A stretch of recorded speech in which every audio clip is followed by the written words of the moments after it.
আসুন শুরু করি। ওম সহনা ভবতু, সহনৌ ভুনক্তু, সহ বীর্যং করবাবহৈ, তেজস্বিনামধিতমস্তু মা বিদ্বিষাবহৈ।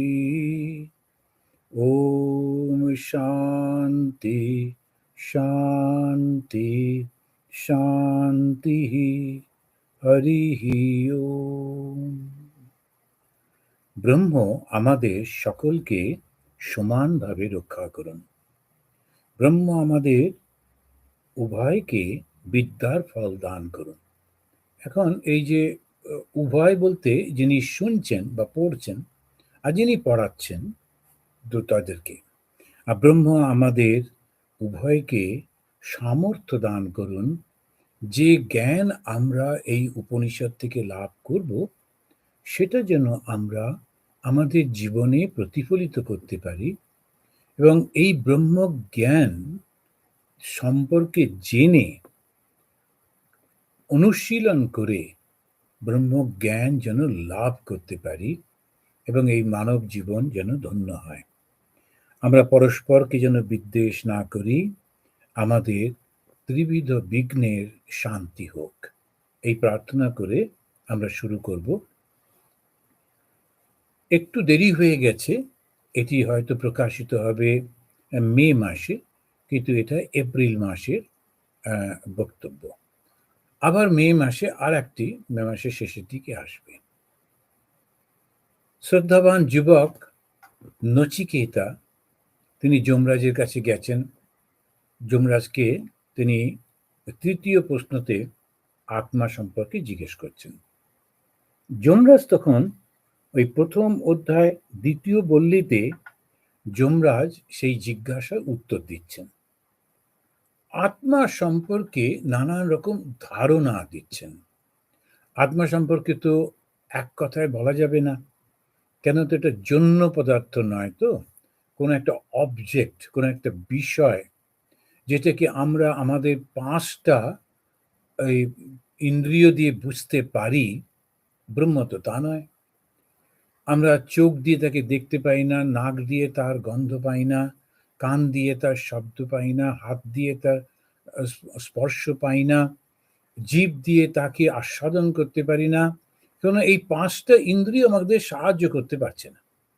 এই পাঁচটা ইন্দ্রিয় যদি সাহায্য করত তাহলে অনেক আগেই এটি হয়ে যেত। সেই কারণেই এটাকে শুধু অনুভব করতে হবে নিজে।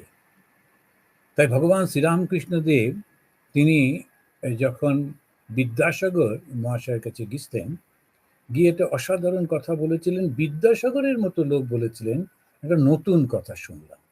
সেই নতুন কথাটি কি, যে ব্রহ্ম কখনো উচ্ছিষ্ট হননি।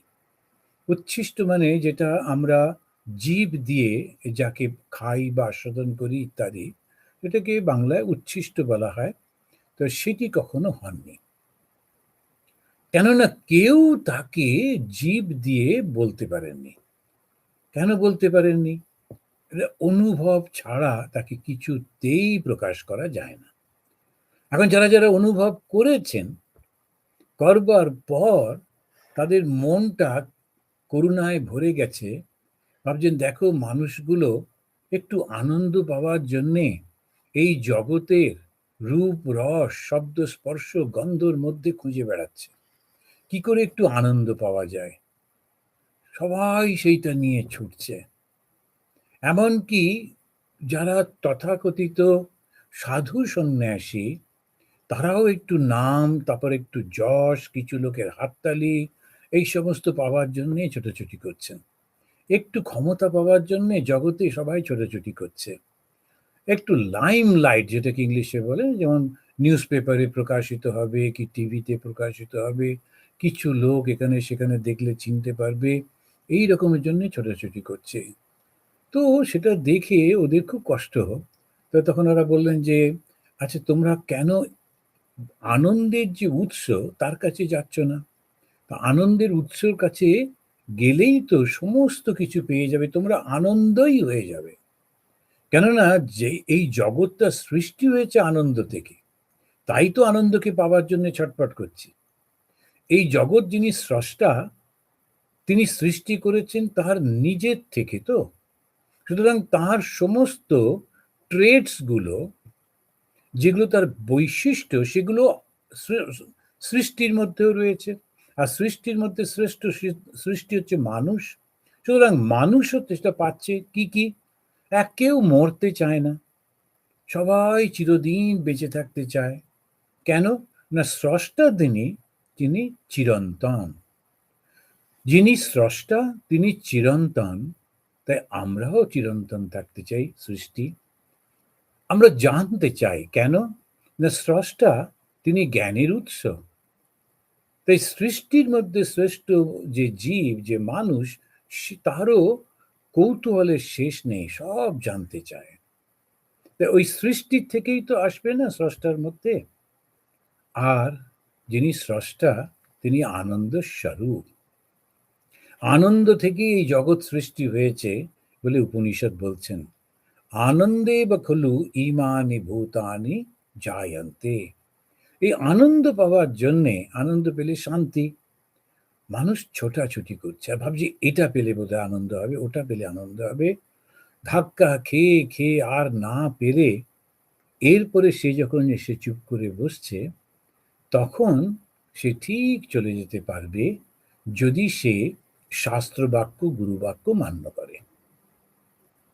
খুব সুন্দর করে ঠাকুর বোঝাচ্ছেন, একটা পাখি একটা জাহাজের মাস্তুলের ওপর বসে ঘুমিয়ে পড়েছিল। জাহাজটা ছেড়ে অনেকটা সমুদ্রের মধ্যে চলে গেছে। এবারে পাখিটার ঘুম ভেঙে দেখছে কোনো জায়গায় কোনো স্থল নেই, ডাঙা নেই। তখনও প্রথমে উত্তর, তারপরে দক্ষিণ, তারপরে পূর্ব, তারপরে পশ্চিম, সব জায়গায় উড়ে উড়ে গিয়ে আর না পেরে এসে মাস্তুলের উপরে চুপ করে বসলো। তখন সেই গানটা আছে, পাখি তুই ঠিক বসে থাক, ঠিক বসে থাক, ঠিক বসে থাক মাস্তুলে। তো এই যে যখন আমরা মাস্তুল মানে হচ্ছে সেই আদর্শটা নিয়ে চুপ করে বসে থাকা, তখন ঠিক জায়গায় পৌঁছে যাব।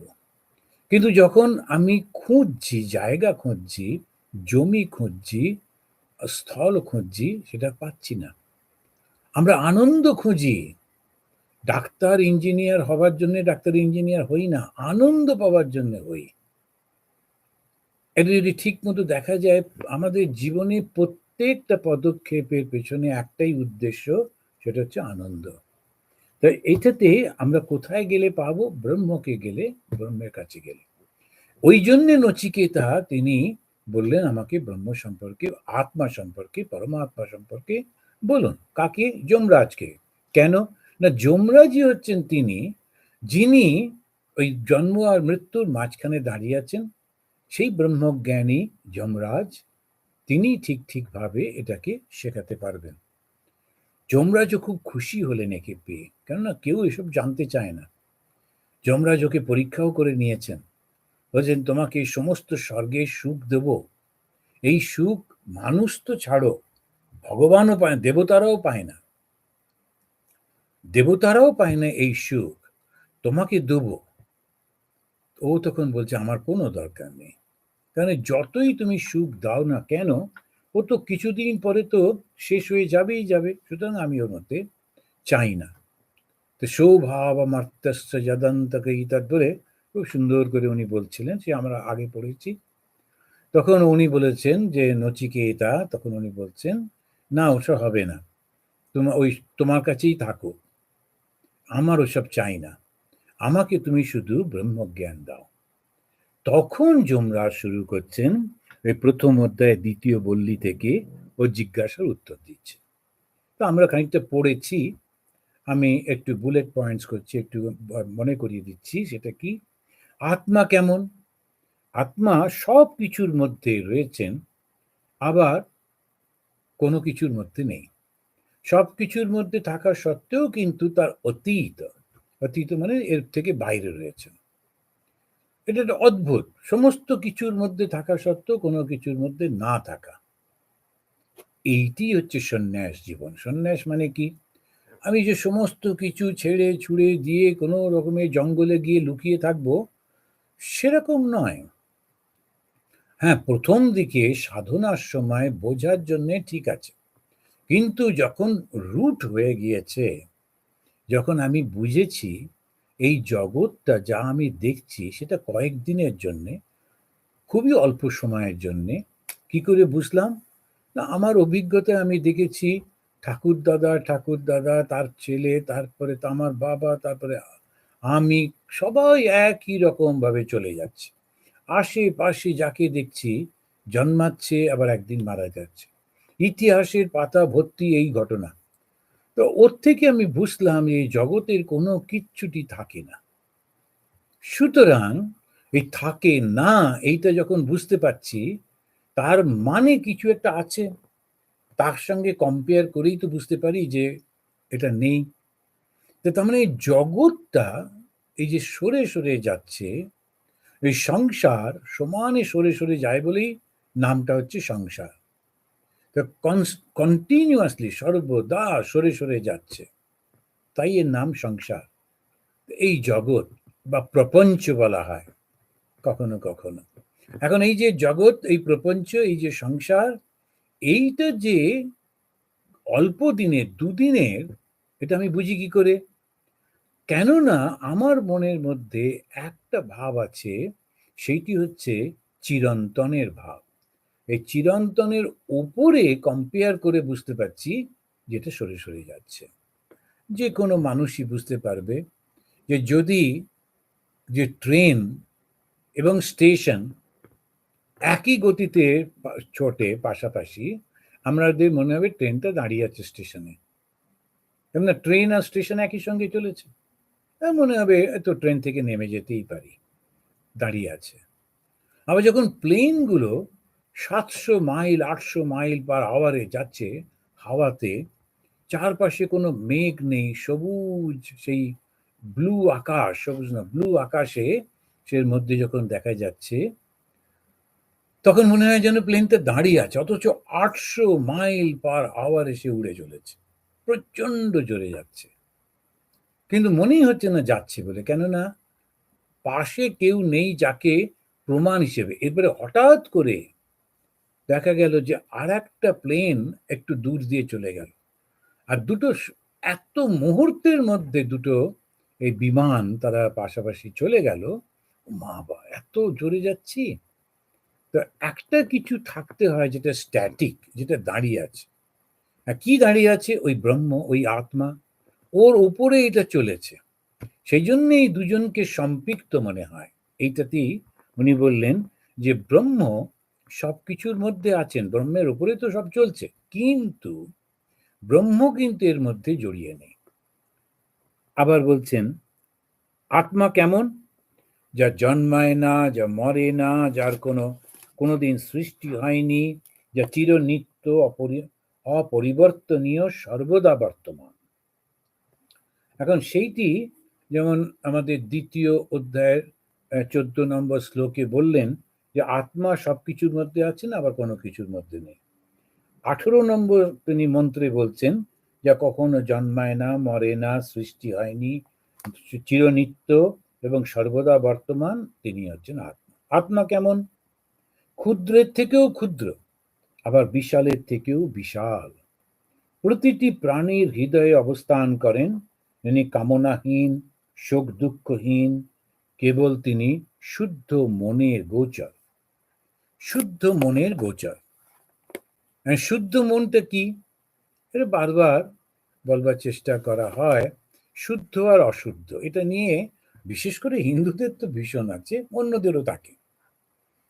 হিন্দুরা একেবারে এই বাঁ হাতে জল খাবে না, ডান হাতে এইটা করতে হবে, তারপরে ভীষণ আচার আচার আচার, শুদ্ধ শুদ্ধ শুদ্ধ নিয়ে প্রচন্ড। কোনটা শুদ্ধ আর কোনটা অশুদ্ধ?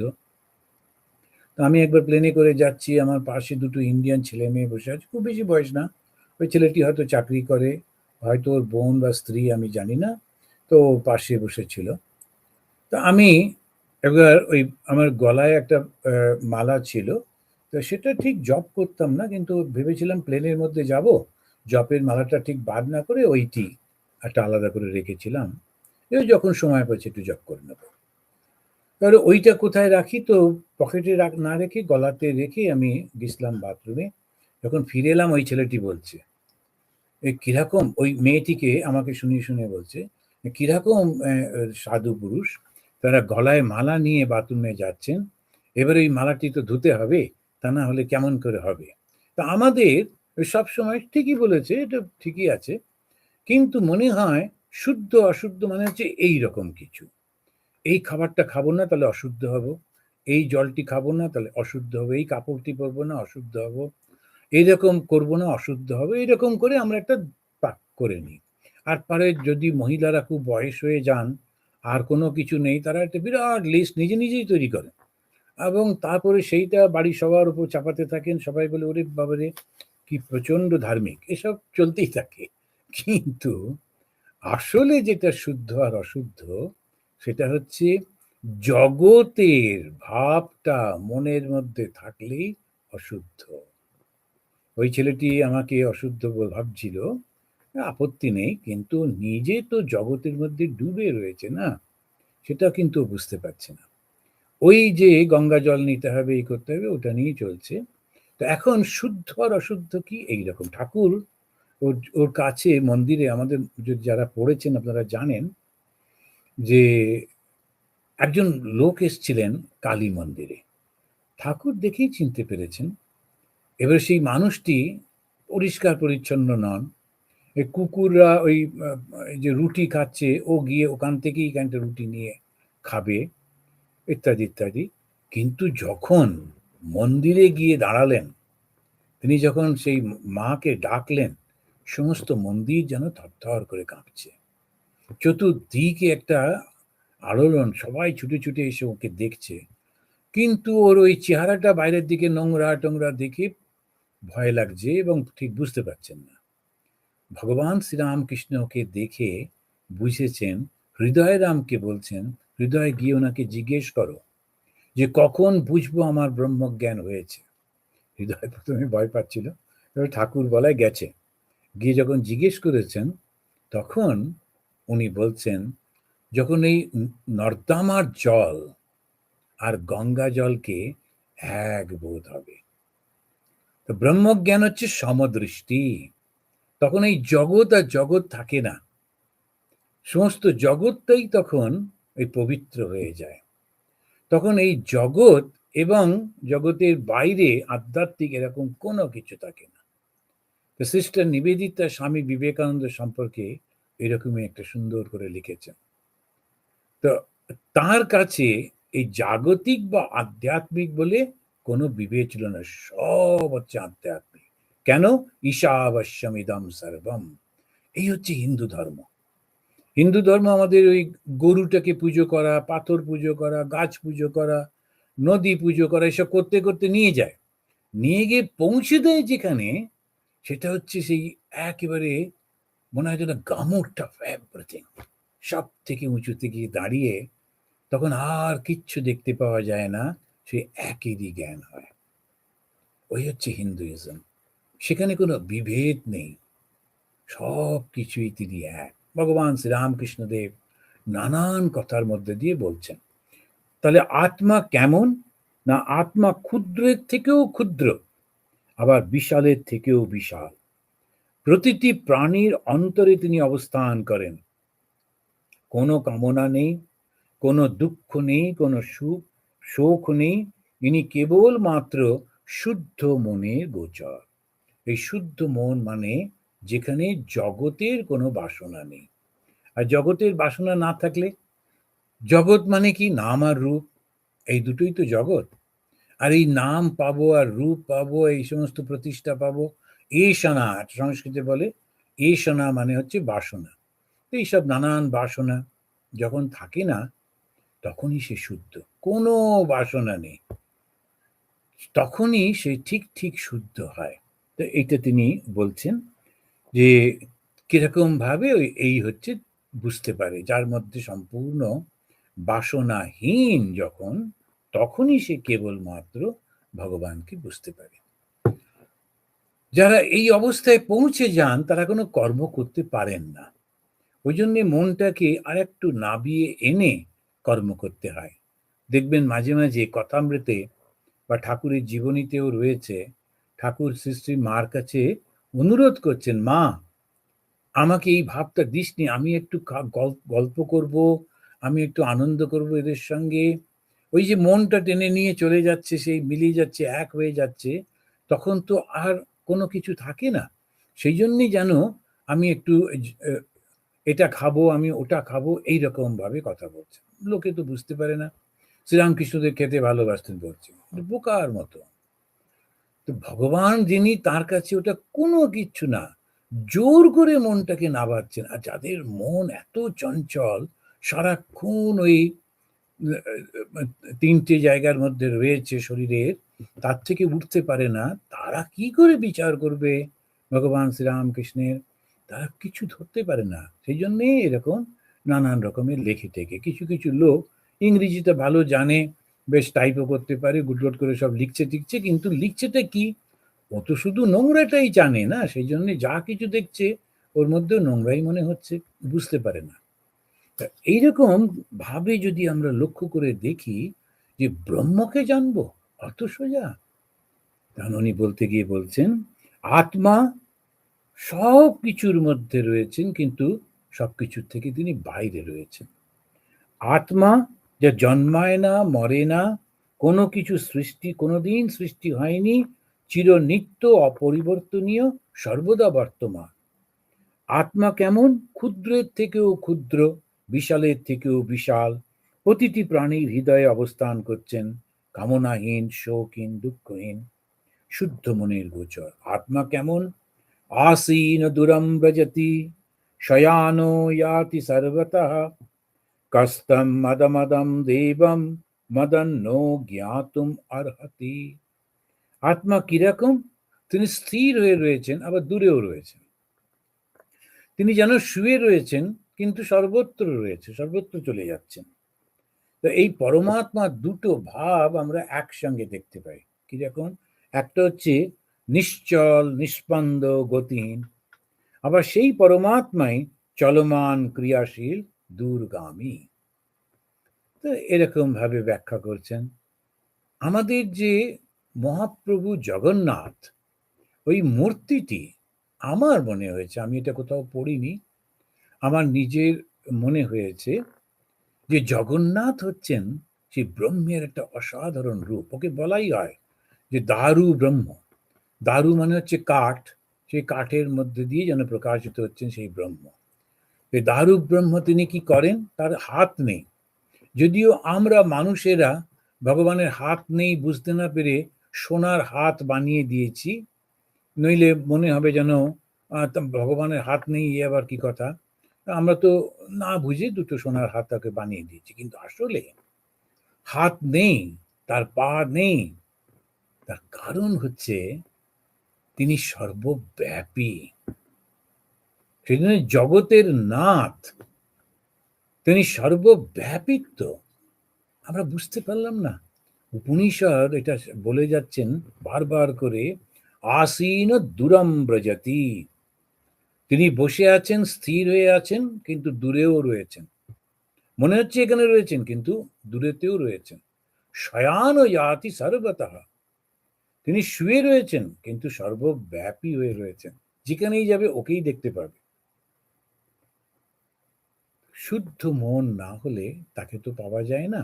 তাই যমরাজ বলছেন, কস্তম মদম দেবম মদ অন্য জ্ঞাতুম অর্হতি। আমি ভিন্ন, তাকে জানবে কি করে? আমি মানে এই যার মনটা একেবারে শুদ্ধ, জগতের কোনো কিছু যে চায় না, সেই শুদ্ধ মন।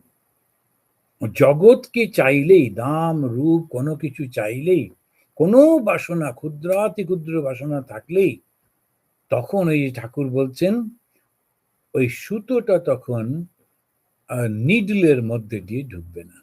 The I of A needle, যে আমাদের ছুঁচের ওই ছোট্ট যে গর্তটি, তার মধ্যে সুতো পরাতে গেলে যে সুতোর যদি একটুখানি বেরিয়ে থাকে, কিছুতে ঢুকবে না।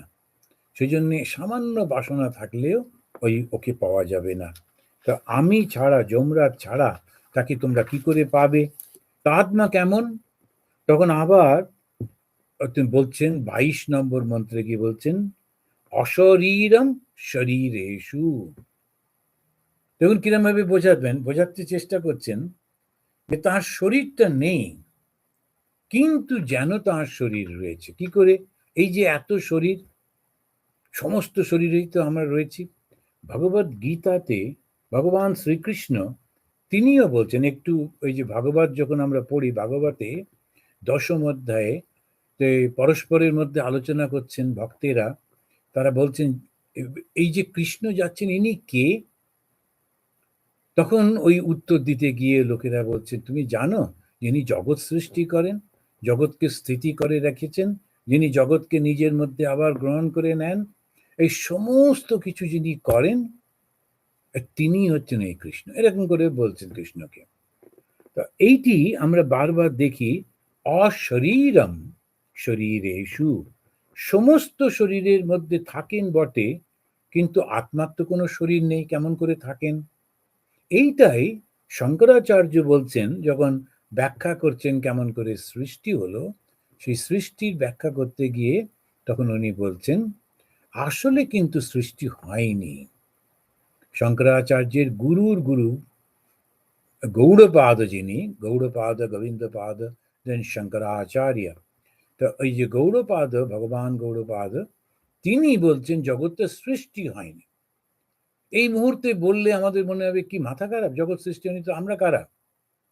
আসলে আমাদের ওই মানসিকতা, ওই জ্ঞানের ওই অবস্থাটা না পৌঁছলে তখন ওই জিনিসগুলো বুঝতে পারবো না।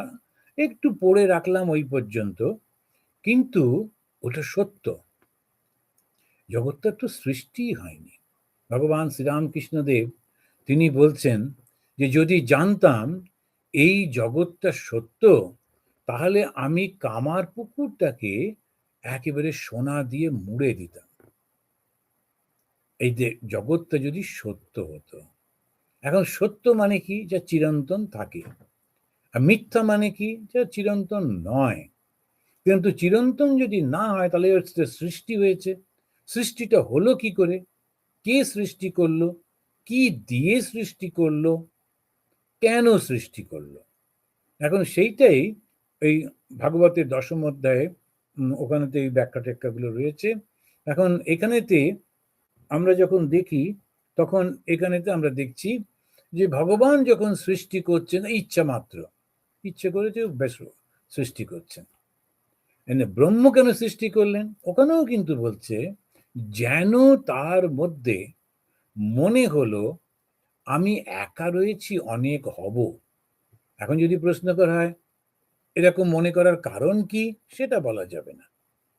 সেটা ওনার মনের মধ্যে ওই ভাবটা এসেছে, ওই ভাবটা উনি ওইভাবে, আর যেই মুহূর্তে মনে হলো এক অহম, আমি এক, বহু শ্যাম ভিহি, আমি অনেক হব, ইচ্ছা মাত্রই জগৎ সৃষ্টি হয়ে গেল। এই নয় যে একটু একটু করে বল, ইচ্ছা মাত্রই জগৎ সৃষ্টি হয়ে গেল।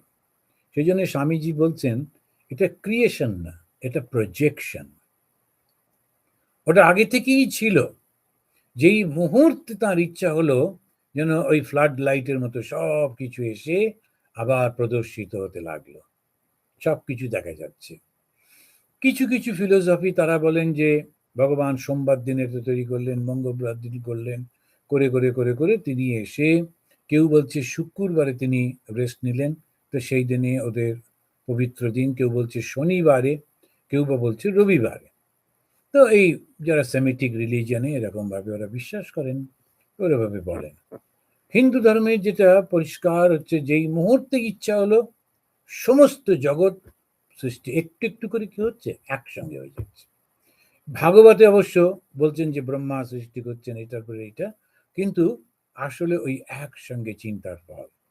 আর যেই হচ্ছে সেটা কিরকম, ওই যে প্রজেক্টরের মধ্যে ফিল্ম রয়েছে, ফিল্মের মধ্যে সমস্ত কিছু তৈরি করা রয়েছে, ওই যেই লাইটটা পড়লো, আলোটা পড়লো, ওটা গিয়ে সব ছবি দেখাচ্ছে, সিনেমা দেখাচ্ছে, আগে থেকেই তৈরি ছিল।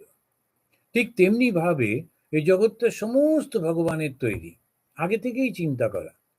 এবারে যাই তার ইচ্ছা হলো অমনি প্রকাশিত হলো। তো সৃষ্টিটা কি? ভগবানের ইচ্ছা। স্থিতি কি, যতদিন তিনি মনে করছেন ওটা রাখবেন রাখেন, আর প্রলয়টা কি, যখন উনি ওটা বন্ধ করে দেন, না আর দেখবো না, আর ঠিক আছে থাকুক, সঙ্গে সঙ্গে ওটা কোথায় যায়, ওর মধ্যেই চলে যায়, ভগবানের মধ্যেই আবার ওটা চলে গেল, গিয়ে থাকে। তো সেগুলো সব হারিয়ে যায় কি? কিচ্ছু হারায় না, ওরকম ভাবেই থাকে। এবং যখন আবার তার ইচ্ছা হলো, আবার জগৎ সৃষ্টি হলো। তো সেই জন্য বারবার জগৎ সৃষ্টি হচ্ছে, অনন্তকাল ধরে সৃষ্টি হচ্ছে। আবার প্রত্যেকটা সৃষ্টির মধ্যে তিনি একটা সিস্টেম করে রেখেছেন। প্রত্যেকটা সৃষ্টি 4টে যুগে ভাগ করা রয়েছে, সত্য, ত্রেতা, দাপর আর কলি। এখন এই কলিযুগ এখন চলছে। কলিযুগের লক্ষণটা কি? কলিযুগের লক্ষণ হচ্ছে মিথ্যা। সমস্ত লোক মিথ্যা করতে চায়। কলিযুগের লক্ষণ হচ্ছে দেহভোগ। সেই দেহ ভোগ করবার জন্য ছোট বাচ্চা সবাই মিলে এখন একটা বিভৎস অবস্থা। যখন মাঝে মাঝে ওইসব সোশ্যাল মিডিয়া টিডিয়াগুলো কারা কারা পাঠিয়ে দেয়, ওগুলো দেখে টেকে মনে হয় যে হচ্ছেটা কি। কিন্তু তা নয়, এই এই যে যুগটার সঙ্গে সঙ্গে সত্য যুগও কিন্তু সূচনা হয়ে গিয়েছে।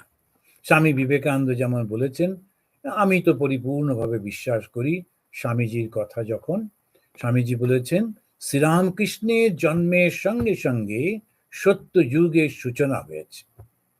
সুতরাং সত্য যুগ মানে কি? সত্য, সেখানে মিথ্যার কোনো আশ্রয় নেই। শ্রীরামকৃষ্ণের জন্ম কি করে হলো? একেবারে সত্যের উপর। তার বাবা একটুও মিথ্যা বলতে চাইলেন না বলে জাগতিক যতই কষ্ট হোক, আধ্যাত্মিক ভাবে তিনি স্বয়ং বিষ্ণুকে তার সন্তান হিসেবে পেলেন, স্বয়ং শিব তার সন্তান হিসেবে এলেন। সুতরাং এই সত্যটা থেকেই শুরু হয়ে যাচ্ছে আবার সত্যযুগ।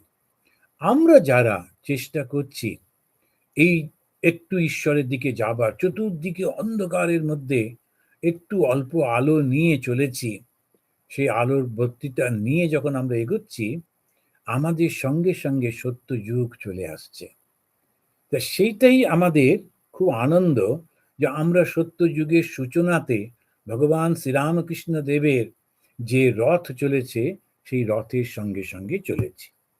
তো সেই সত্য যুগে যে যিনি এলেন, সেই ভগবান শ্রীরামকৃষ্ণ, তিনি তো সেই ব্রহ্মণ, পরব্রহ্ম পরাশক্তি জগদ্রূপ রামকৃষ্ণ। তিনি সেই শক্তি, তিনি ব্রহ্মণ, এবং এই জগৎটাও তিনি। এই জগৎটা থাকবে না, সুতরাং এই জগৎটা নিয়ে মাতামাতি করবো কেন এত? তো অশরীরম শরীরেষু, তিনি নিজে অশরীরী, কেননা তার কোনো শরীর নেই। শরীর থাকলেই যদি আমরা বলি শরীর আছে, তখন কিন্তু তিনি লিমিটেড হয়ে গেলেন, তখন আর ইনফিনিট থাকছেন না, তখন ফাইনাইট হয়ে যাচ্ছেন, লিমিটেড হয়ে যাচ্ছেন শরীরটা। আর যেই মুহূর্তে তিনি শরীরের মধ্যে এলেন, সঙ্গে সঙ্গে কিন্তু ধ্বংস হয়ে গেলেন। যেটা সৃষ্টি হবে সেটা তো ধ্বংস হবেই। আর যখন সৃষ্টি হয় তখন কতগুলো জিনিস নিয়ে কম্বিনেশন করে তো হয়, তো ওইগুলো তো আবার খুলে খুলে নিজের জায়গায় চলে যাবে। তা আমাদের যেমন বলা হয় পঞ্চভূতের তৈরি এই শরীর পঞ্চভূতে মিলিয়ে গেল, ওই যে যখন মারা টারা গেলে ওরা বলে। এখন এই পঞ্চভূত এগুলো সব আলোচনা আছে, স্মৃতি, আপ, তেজ, মরুদ, বোম, এই 5টা দিয়েই সবকিছু তৈরি, আর ইত্যাদি। কিন্তু যিনি এটা সৃষ্টি করেছেন, সেই যে ব্রহ্মণ, সেই যে আত্মান, যিনি না থাকলে এই শরীরটার কোনো মূল্য নেই, কোনো শরীরের কোনো মূল্য নেই, তখন সেই মৃত শরীর, হাজারে হাজারে মৃত শরীর নিয়ে কি করবে মানুষ? কেননা আত্মা যদি না থাকে, প্রাণ যদি না থাকে, চেতনা যদি না থাকে, তখন এই সুন্দর শরীরগুলোর কোনো মানে হয় না। তো সেই কারণে ওই চেতনাটাই হচ্ছে আসল। এই চেতনাই সৃষ্টি করছেন, সমস্ত শরীরের মধ্যে রয়েছেন অথচ নেই। এটা কিরম ভাবে? তখনও বলছেন যেমন সূর্যের আলো প্রতিফলিত হচ্ছে একটা ঘড়ার মধ্যে রাখা জলের উপরে, দেখতে চকচক করছে। যেমন সূর্যটা গোল, তেমনি সেই গোল, মাঝে মাঝে এত উজ্জ্বল যে তাকানো যায় না, ওই জলটার দিকেই তাকানো যায় না। জলটা গরমও হয়ে যাচ্ছে সূর্যের উত্তাপেতে। অথচ যদি ওই ঘড়াটা ভেঙে যায়, তাহলে কোনো ক্ষতিই হচ্ছে না, কেন সূর্যটা থেকেই যাচ্ছে। উনি সূর্য রয়েছেন শরীরের মধ্যে, অথচ অশরীরী। অশরীরম শরীরেষু, সমস্ত শরীরে থাকছেন বটে, কিন্তু কোনে শরীরের মধ্যে নেই। অনবস্থেষু অবস্থিতম, অনিত্য বস্তুর মধ্যে আত্মাই তো একমাত্র নিত্য বস্তু। এই আত্মাটা কিরকম নিত্য বস্তু? অনিত্য বস্তু কি? আমাদের এই শরীর। এখন আমরা এই শরীরটা নিয়েই তো এত কিছু বলি। আমি মানেই হাতটা এসে বুকের উপর পড়লো, আঙুলটা এরকম ভাবে দেখালো, কিন্তু এই শরীরটা কি আমি? না। তাহলে কি নামটা আমি? তাও না। নাম আর রূপ আমি নই। কেন? কেননা দুটোই বদলে বদলে যাচ্ছে, পাল্টে পাল্টে যাচ্ছে। আমি ছোট্ট ছিলাম, আমি বড় হয়েছি, আমি যুবক হয়েছি, আমি বৃদ্ধ হচ্ছি, আমি মারা যাব। এই শরীরের পরিবর্তন হয়ে চলেছে। তো সেই শরীর সম্পর্কে বলে না ষড়বিকার। ষড় মানে ছয়, বিকার মানে পরিবর্তন। তো ষড়বিকারটা কি? জায়তে, অস্তি, বর্ধতে, বিপরিণীয়মতে, বিপক্ষীয়তে, ম্রিয়তে। জন্মালো, তারপরে আস্তে আস্তে গিয়ে মৃত্যু। তো জন্ম আর মৃত্যু এই চক্রটা ওই ছটা ঘুরেই চলেছে। আধ্যাত্মিক জীবন সত্যি সত্যি যারা সিরিয়াসলি নিচ্ছেন, তাদের উদ্দেশ্যটা কি? এই যে জন্ম মৃত্যু জরা ব্যাধির এই যে চক্র, এই চক্রটা থেকে বেরিয়ে যাওয়াটাই হচ্ছে আসল উদ্দেশ্য। তো সেই উদ্দেশ্যটাতে পৌঁছতে গেলে যদি আমরা জ্ঞান পথ দিয়ে যাই, তখন আমাদের উপনিষদ পড়তে হবে। কেননা উপনিষদই হচ্ছে সেই জ্ঞান। তো সেই জ্ঞানটা কি? কিসের জ্ঞান? একের জ্ঞান। একের জ্ঞানই হচ্ছে শ্রেষ্ঠ জ্ঞান, একমাত্র জ্ঞান। ওই একটা কে? পরমাত্মা কিংবা ব্রহ্মণ। তাকে কি করে বুঝবো? তখন আত্মাকে আত্মাকে আত্মাকে আত্মাকে বলে বলে উত্তর দিয়ে যাচ্ছেন আমাদের যমরাজ, তিনি বলে যাচ্ছেন। তো সেইখানে এখানে এসে বলতে গিয়ে বলছেন যে মহান্তম বিভুম আত্মানম মত্বা ধীর ন শোচতে। এই যে বিশাল যে আত্মা, মহান, সর্বব্যাপী, বিভুম হচ্ছে সর্বব্যাপী, মহান্তম বিভুম আত্মানম মত্বা, মত্বা মানে জেনে, ধীর, ধীর ব্যক্তি। ধীর ব্যক্তি মানে যিনি এই আধ্যাত্মিক গুণসম্পন্ন যিনি ব্যক্তি, তার মধ্যে আর চঞ্চলতা থাকে না। তার কারণ উনি এই জগতের অনিত্যতা সম্পর্কে বুঝে যান। তখন বলছেন ধীরস্তত্র না শোচতি, তিনি আর শোক করেন না। ধীর ব্যক্তি কখনো আর শোক করেন না। কেন? কেননা এইটার জন্যে। এখন সিনেমাতে আমরা নানান রকমের দৃশ্য দেখি।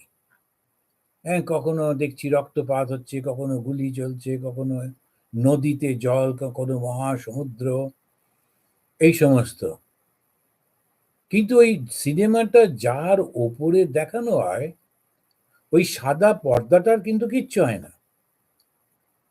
এই উদাহরণটা দিয়ে আমরা বলতে পারি যে সমস্ত কিছুর মূলটা ধরে রেখেছেন যিনি, তিনি হচ্ছেন এই চৈতন্য। ওই চৈতন্যর উপরেই অচৈতন্য এই সারা জগৎটা বয়ে চলেছে, কিন্তু চৈতন্যের কোনো পরিবর্তন হয় না। কখনো কখনো ওই যে আমাদের যে যারা কামার, যারা লোহার জিনিস তৈরি করেন, তারা একটা লোহাকে গরম করে আর একটা লোহার উপরে রেখে হাতুড়ি দিয়ে সেটাকে নানান রকমের শেপ দেন। কিন্তু যার উপরে অ্যাঙ্গেল, যার উপরে ওটা রাখা হচ্ছে, সেটার কিন্তু কোনো পরিবর্তন হচ্ছে না, অন্য লোহাটা পরিবর্তিত হয়ে যাচ্ছে। তা পরমাত্মা হচ্ছেন সেই বেসটা, যার উপরে জীবাত্মা, এটা পরমাত্মারই অংশ। কেননা পরমাত্মা তার মধ্যে প্রতিফলিত হচ্ছে। কোথায় হচ্ছে? বুদ্ধিতে। আমাদের এই শরীর রয়েছে, মন রয়েছে, চক্ষু কর্ণ সব রয়েছে, কিন্তু আমাদের বুদ্ধি হচ্ছে সূক্ষ্মতম। ওইখানেতেই আমি বোধটা আসছে। আমিটা কে? ওই যে চৈতন্য, তার ছায়াটা ওখানে পড়েছে। সেই জন্য অহং যেটা, সেটা হচ্ছে ওই চৈতন্যের প্রতিফলন বুদ্ধিতে, সে তার থেকে অহম সৃষ্টি হচ্ছে। এইটা যেই বুঝে গেলাম, তখন আর ওই অহম বলতে কিছু থাকবে? তখন মনে হবে এটা কি বলছি। একটা সূর্যের ছায়া পড়েছে জলের মধ্যে, আর সেই ছায়াটাকেই আমি আমার মনে করব। ভাগবতে খুব সুন্দর গল্প দিয়ে বোঝাচ্ছেন যে মাছেরা জলের মধ্যে চাঁদের ছায়াটাকে দেখে খুব খুশি হয়ে সারা রাত তার সঙ্গে খেলা করছে। ভাবছি এই আমাদের একজন। নিজেদের মধ্যে একটু মনোমালিন্যও হচ্ছে, আমি চাঁদের কাছে যাব, তুমি এত কাছে আসবে না, ইত্যাদি ইত্যাদি হচ্ছে। যেই দিন হলো, সূর্য উঠল, চাঁদ ঢেকে গেল, তখন মাছেরা অবাক হয়ে দেখছে কই চাঁদ তো নেই। তো সেই জন্যে ওই ব্যাখ্যা করতে গিয়ে বলছেন যে যখন মহাপুরুষরা আসেন, অবতার পুরুষরা আসেন, তখন মনে হয় ইনি আমাদেরই। তো তখন তাকে নিয়ে নানান রকম, কেউ ভালোবাসে, কেউ নিন্দামন্দ করে, কিন্তু আসলে তিনি ওই প্রতিফলিত। সেই জন্য অবতারকে, তিনি স্বয়ং ঈশ্বর। তো কেমন করে তিনি মানুষের মধ্যে থাকেন? ওই চাঁদ যেমন জলের মধ্যে প্রতিফলিত হয়, মাছেদের মনে হয় যেন সত্যিকারের চাঁদ, কিন্তু আসলে তো সেটা নয়। তো ভগবান যখন আমাদের মধ্যে থাকেন অবতার হিসেবে, তখন ওই রকমই মনে হয়। অবজানন্তি মাম মূঢ়া মানুষীম তনুমাশ্রিতম। জানন্তি, জানতে পারে না, মূঢ়া, মূঢ় ব্যক্তিরা, বুদ্ধিহীন যারা, তারা আমাকে জানতে পারে না।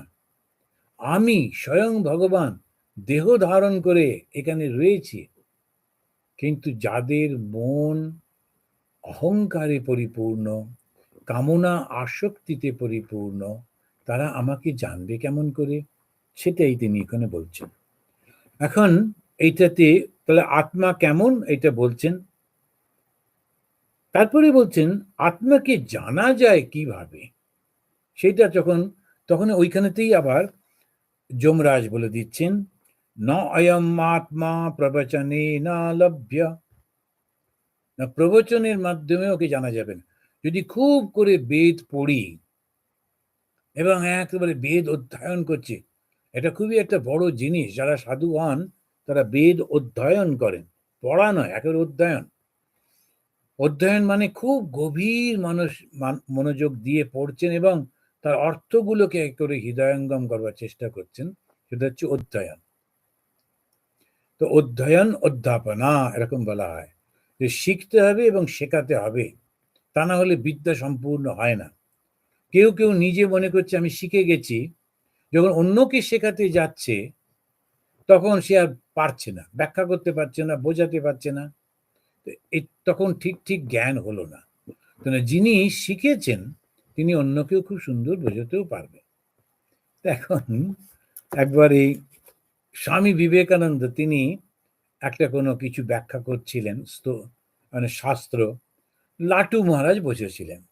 যারা আপনারা রামকৃষ্ণ পরিমণ্ডলের সঙ্গে পরিচিত তারা জানেন যে লক্ষুরাম, যিনি বিহারের লোক, ঠাকুরের কাছে এসেছিলেন, তার শিষ্য হয়েছিলেন, পড়াশুনো জানতেন না, কিন্তু তিনি ওই ঠাকুর তাকে ব্রহ্মজ্ঞানী বানিয়ে দিয়েছিলেন। তো উনি খুব সরল সাদাসিধে, স্বামীজি পড়াচ্ছেন, উনি বসে আছেন। এবারে যখন হয়ে গেল তখন উনি বললেন আমার একটা প্রশ্ন আছে।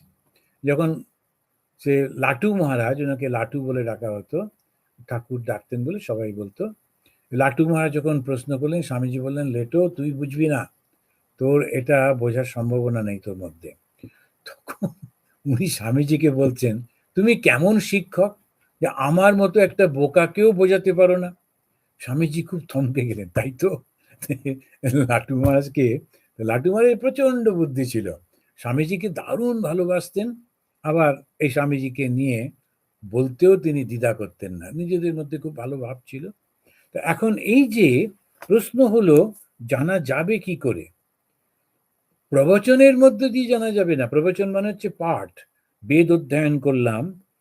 ন অয়ম আত্মা প্রবচনেই না লভ্য। লভ্য মানে প্রাপ্ত হওয়া, তাকে জানা। না মেধয়া, না বহুনা শ্রুতে না। বুদ্ধির সাহায্যে, প্রচন্ড তীক্ষ্ণ বুদ্ধি রয়েছে, যেমন কথা বলে তাকে মানে কাটা যায় না, এরকম বুদ্ধি রয়েছে, কিন্তু সেই বুদ্ধিও কোনো কাজে লাগবে না। যে একেবারে একজন লোকের দারুণ বুদ্ধি, সমস্ত জানে, কিন্তু সেই যে ঈশ্বর লাভ করতে পারবে তা কিন্তু না। ওই বুদ্ধি, ওই মেধা দিয়ে কিছু লাভ নেই। অনেকেই খুব করে মাঝে মাঝে বলবার চেষ্টা করেন যে আমি এই বিরাট একটা ইউনিভার্সিটির ছাত্র, আমি এইখানে গেছিলাম, এই করেছিলাম, ওগুলো কোনো কাজে লাগে না। ভগবান শ্রীরামকৃষ্ণদেব কোন ইউনিভার্সিটিতে পড়েছিলেন? আমরা তার সব তাঁর চরণে পড়ে আছি, তাঁর জগৎ সমস্ত তাঁর চরণে। যীশুখ্রিস্ট কোন স্কুলে, কোন কলেজে পড়েছিলেন? হাফ জগৎ তাঁর চরণে পড়ে আছে। এখন এই যে জ্ঞান, এই জ্ঞানের ওই ইউনিভার্সিটির নলেজের কোনো কিছু প্রয়োজন হয় না, এটা স্বতঃস্ফূর্ত জ্ঞান। আর ওই যে ইনফরমেশনগুলো, সেটার জন্য বুদ্ধি লাগে বটে, আর এটার জন্যে অন্য রকমের মেধা লাগে। না মেধয়া না বহু না শ্রুতি না, বারবার শুনছি তাতে করে হয়ে যাবে, তাও কিন্তু না। ইয়ামে বৈশ্য বৃণুতে তেন লভ্য, এটা বহু রকম ভাবে ব্যাখ্যা হয়েছে এই লাইনটার, এই শব্দটার। আত্মা বিবৃণতে তনুম স্বাম, 23 নম্বর মন্ত্রে তখন বলছেন যে তিনি তাকে মাত্র বুঝতে পারেন। এখন যদি এটাকে আমরা বলি আত্মা যাকে কৃপা করেন, তাহলে আত্মা একটা এন্টিটি এবং আমি একটা আলাদা এন্টিটি হয়ে যায়। কিন্তু অদ্বৈত বেদান্তে তো সবই এক, দুই তো হতে পারে না। যদি দ্বৈত বা ভক্তির দৃষ্টি দিয়ে দেখি যে ভগবান যাকে কৃপা করবেন সেই লাভ করবে, এটা ঠিক আছে। কিন্তু যখন অদ্বৈত বেদান্ত অধ্যয়ন করছি, যেখানেতে দুই নেই, সবই এক, তাহলে উনি আবার কে যদি কৃপা করবেন, কাকেই বা কৃপা করবেন? তো এখন সেইটা বুঝতে গিয়ে বুঝতে হবে যে যখন মনটা থেকে কামনা, বাসনা, ইচ্ছা, জাগতিক সব আকর্ষণগুলো চলে যাবে, তখনই সত্যি সত্যি তার স্বাভাবিকভাবে তার মুখোমুখি হব। সঙ্গে সঙ্গে সেইটি যে আমি, এটা প্রতিফলিত হবে। আর নতুন করে কোনো কিছু পাবার নেই, শুধু আমার যে ভুল ধারণাটা রয়েছে এটা সরিয়ে দিলে আমি আমার মতো হয়ে গেলাম। স্বপ্নের মধ্যে দেখছি আমি বাঘ হয়ে গেছি, অন্য বাঘের মধ্যে ঘুরছি, আমি সেই গিয়ে হরিণ শিকার করছি, প্রচন্ড কষ্ট হচ্ছে, এ কি হলো, আমি বাঘ হলাম কেন? এবারে হঠাৎ করে যখন ঘুমটা ভেঙে গেল, তখন কি আমি আবার সেই বাঘের থেকে মানুষ হলাম? তা তো নয়, মানুষই তো ছিলাম, শুধু স্বপ্নের মধ্যে একটা ভুল ধারণা নিয়ে ওইটা দেখছিলাম আর ভয় পাচ্ছিলাম আর দুঃখ পাচ্ছিলাম।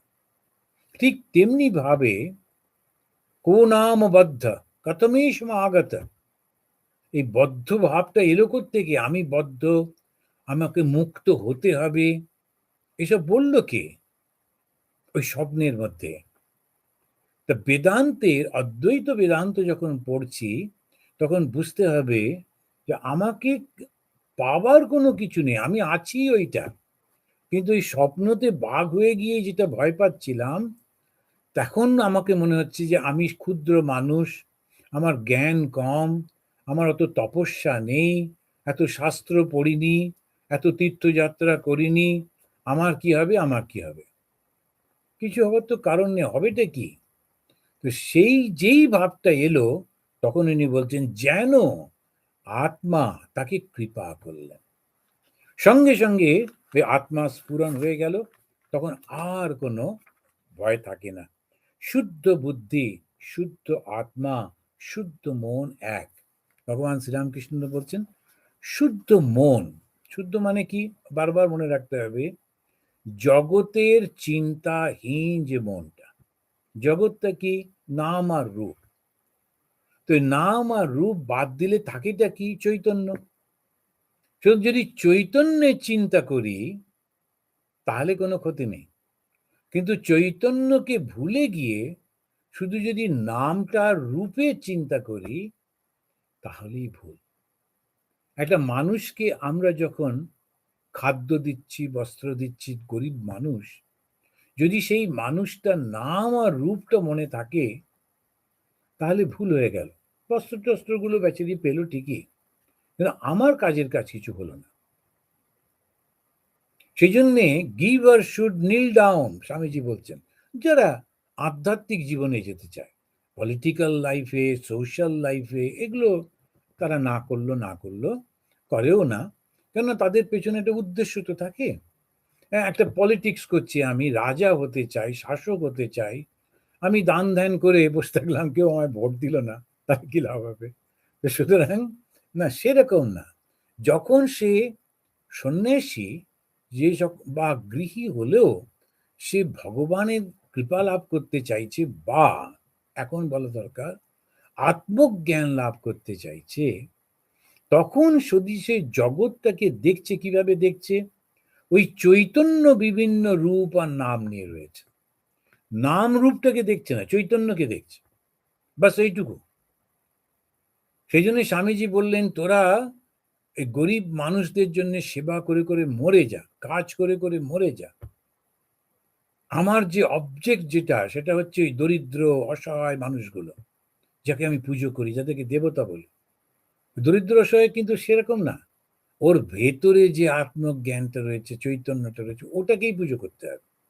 তা আমরা যারা রামকৃষ্ণ মিশনের সাধুরা রিলিভ করতে যাই, আমরা কিন্তু মোটেই মানুষের সেবা করি না, সমাজ সেবা করি না।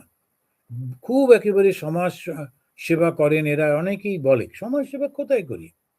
আমরা আসলে নিজেরই সেবা করি। যখন একটা মানুষকে গিয়ে সেবা করছি, তাকে বিদ্যা দিচ্ছি, বা তার চাকরির জন্য বিশেষ ট্রেনিং করিয়ে দিচ্ছি, বা তাকে খাদ্য দিচ্ছি বিশেষ সময়ে, তখন কিন্তু আমরা মানুষ হিসেবে না দেখে ভগবান হিসেবে দেখি। We are the votaries of the gods whom you call poor people. তাই আমরা সেই দেবতার পূজারী, যাকে তুমি দরিদ্র নারায়ণ বলো। তো এই হচ্ছে আমাদের কেন না বেদান্ত। এই বেদান্ত কি? বেদান্ত হচ্ছে এক দৃষ্টি, দুই দেখতে পাই না। তস্য এষ আত্মা বিবৃণতে তনুম স্বাম। তো আমরা যদি এই শুদ্ধ মন হয়ে যায়, তখন আর কোনো অসুবিধে নেই। তো এবারে কার আত্মজ্ঞান হবে না, সেটাও জেনে রাখা ভালো। ঋষি সেটাও বলে দিচ্ছেন। উনি বলছেন যে ওই লোকদের আত্মজ্ঞান কখনো হবে না, ওদের চেষ্টা করে লাভ নেই। কাদের? না বিরত দুশ্চরিতাম, না অশান্তম, না অসমাহিতঃ, না শান্ত মনসো বাপি প্রজ্ঞানে নৈনম আপনুয়াত। এই 24 নম্বর মন্ত্রে তিনি বলছেন, দুশ্চরিত্র যারা, খারাপ কাজ না করে থাকতে পারে না, তারা হচ্ছে দুশ্চরিত্র। দুশ্চরিত্র মানে চরিত্র, চরিত্রবান আর দুশ্চরিত্র। চরিত্র কি? চরিত্র যে বারবার বলা হয় যে একটা মানুষকে, তার মানুষের যে মূল্যবোধ, সেটা যদি তার হারিয়ে যায়, তখন সে দুশ্চরিত্র, বা সে মানুষ পদবাচ্য নয়। মানুষের মধ্যে যে ভ্যালুস গুলো আছে, সেটা যখন হারিয়ে যায়, আমরা কখনো কখনো রাজনীতির নামে, সমাজনীতির নামে, তারপরে কখনো বা আমাদের অর্থনীতির নামে বা ভাষার নামে মানুষের মধ্যে যে স্বাভাবিক গুণগুলো থাকার কথা, ব্যবহার থাকার কথা ভুলে যাই, আর সেটা খুব ভয়ঙ্কর হয়ে যায়। তখন আমি সেই মুহূর্তে মনে করি যে বেশ জয়লাভ করলাম, আসলে নিজেরই ক্ষতি করলাম। সেই জন্য উনি বলছেন যে যারা দুশ্চরিত্র, না বিরত দুশ্চরিতাম, যারা খারাপ কাজ না করে থাকতে পারে না, নানা বিষয় ভোগ করতে করতে যাদের মন অশান্ত হয়ে গেছে, না অশান্তম, না অসমাহিতম, আবার যাদের মন একটু একাগ্র হতে পারে না, ছটফট ছটফট করে, ওর এই কাজটা করছে, সেই কাজটা করছে, মনে হচ্ছে খুব ব্যস্ত, আসলে একটু চুপ করে বসতেই পারে না। এই ধ্যান করাটা যে কত ভালো জিনিস, যদি যারা না করেছে তারা বুঝতে পারবে না। তো এখানেতে ওই ধ্যান যখন করছে তখন তার মনটা শান্ত হয়ে যাচ্ছে, জন্য ওই ছোটবেলা থেকেই ধ্যান অভ্যাস করা খুবই দরকার, না হলে নিজেরই কষ্ট। না অশান্ত মানস ভাপি, এই জাগতিক বিষয়ে সর্বদা ব্যস্ত যে মন, সেও কিন্তু পাবে না। কে পাবে? প্রজ্ঞানেন এনাম আপনুয়াত, জ্ঞানী বিচারের মাধ্যমে বিষয় আসক্তি থেকে মনটাকে দূরে নিয়ে এসে সেই আত্মজ্ঞান লাভ করতে পারবে। এই আত্মজ্ঞান লাভ করার জন্যে নানান রকমের, আমি এনার বক্তৃতা ছাড়া শুনি না, আমি এটা করছি, কেউ কেউ এসে বলেন যে আমরা আত্মজ্ঞান লাভের চেষ্টা করছি, বেদান্ত ছাড়া অন্য কিছু পছন্দ নয়। কিন্তু দেখুন দেখি এই গুণগুলো এসছে কি? তা না হলে হয়তো চেষ্টা করে তো লাভ হবে না। সেই জন্যেই বলছেন এটা ভীষণ কঠিন হয়ে যায়। যার মধ্যে সব সময় খারাপ কাজ করার একটা ইচ্ছা থাকে, সে কখনোই এটি করতে পারবে না। এবারে কেন এত কঠিন, এইটি বলে এবার শেষ করব। এখানে তিনি বলছেন, এই যে ব্রহ্ম যার সম্পর্কে তুমি জানতে চাইছো সে কিরকম জানো? এই ব্রাহ্মণ, এই ক্ষত্রিয়, যারা সমাজের একেবারে মাথা, যারা সমাজের শক্তি, যারা সমাজের বুদ্ধি, ওনার কাছে ওটা মনে হবে যেন খাদ্য, এমনি একটা কিছু নিয়ে হাতে করে খাচ্ছি সেই রকম, কিচ্ছু এসে যায় না। এই তীক্ষ্ণ বুদ্ধি বা নানান সমাজের সম্মান, দৈহিক ক্ষমতা, লোকবল, আমি রাজা, সমস্ত শাসন করছি, ব্রহ্মের কাছে এটা কিছুই না। তাই একটা অদ্ভুত উদাহরণ দিয়ে বলছেন, আর ও তো ছেড়ে দাও, এই স্বয়ং মৃত্যু, মৃত্যু তো সবাই ভয় পায়, আর ব্রহ্ম তিনি ওই মৃত্যু কিরকম, যেন ভাতের সঙ্গে তরকারি, একটা উদাহরণ দিচ্ছেন। বলছেন তরকারিটা কি, তরকারিটা মেন কোর্সটা নয়, ভাতটাই হচ্ছে মেন, তার সঙ্গে একটা তরকারি সঙ্গে মাখছি টেস্ট হবে বলে। মৃত্যুটা তার কাছে ওই রকম, কোনো গুরুত্ব নেই। ব্রাহ্মণ ক্ষত্রিয়, এই যে সব সমাজের মাথা বলে যাদেরকে বলছো, ওর কাছে ওর কোনো মূল্যই নেই, গুরুত্ব নেই। এই অসাধারণ শব্দগুলো ব্যবহার করছেন, যস্য ব্রহ্মোচ শত্র উভয়ে ভবত ওদনা। ব্রহ্ম মানে ব্রাহ্মণ, আর শত্র ক্ষত্রিয়, ব্রাহ্মণ আর ক্ষত্রিয় দুজোই তো সমাজের শক্তিশালী, সমাজের মাথা, ওর কাছে ওটা খাদ্যের মতো। মৃত্যুযস্য উপসেচনম, উপসেচনম মানে হচ্ছে তরকারির মতো একটা আলাদা অ্যাড করছেন, সেই মৃত্যু, মৃত্যুকে উনি কোনো গুরুত্বই দিচ্ছে না। ক ইত্থা বেদয়াত্র সাহা, একে তুমি জানবে কি করে? জীবাত্মা ও পরমাত্মা সম্পর্ক কিরকম সেটাও ঋষি বলছেন। তো আমরা আজকে এইটি শুধু পাঠ করে নিই, তারপরে আবার যদি দরকার হয় এইটা আমরা ব্যাখ্যা পরে করব। ঋতম পিবন্ত সুকৃতস্য লোকে গুহাম প্রবিষ্ট পরমে পরার্থে ছায়া তপো ব্রহ্মবিদো বদন্তি পঞ্চগ্নয় এ চ ত্রিনাচিকেতাঃ। তো আজকে এই পর্যন্ত থাকুক, আমরা আবার মে মাসে এইটি নিয়ে আলোচনা করব, করে আমরা নতুন আর একটা অধ্যায়ের মধ্যে যাব। তো সকলে আপনারা ভালো থাকবেন, আনন্দে থাকবেন, এই জীবনেই যাতে ব্রহ্মজ্ঞান লাভ করতে পারি সেই জন্যে প্রার্থনা করি এবং চেষ্টা করতে হবে। ওম শান্তি শান্তি শান্তি, হরি ওম তৎসৎ।